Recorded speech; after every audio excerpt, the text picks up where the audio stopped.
When 3D printing, you might notice a visible Z-seam on the model's surface. In some cases, its placement can affect the model's appearance. Today, let's go over how to optimize Z-seams for a cleaner, more polished look. In Creality Print 6.0, there are two ways to control Z-seams: manually painting the seam location and using the built-in preset options. If you want maximum control over the model's appearance, you try the manual Z-seam painting feature. Press and hold the mouse to paint. Green areas allow Z-seams, red areas block Z-seams. By carefully adjusting the seam placement, you'll get the best print quality possible. If manual painting feels time-consuming, you can use the software's preset Z-seam position instead. Aligned mode automatically optimizes seam placement.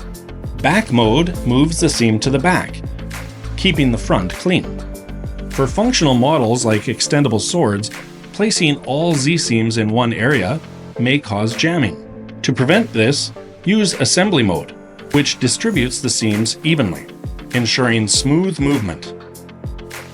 Optimizing Z-seams can significantly improve both the look and performance of your 3D prints.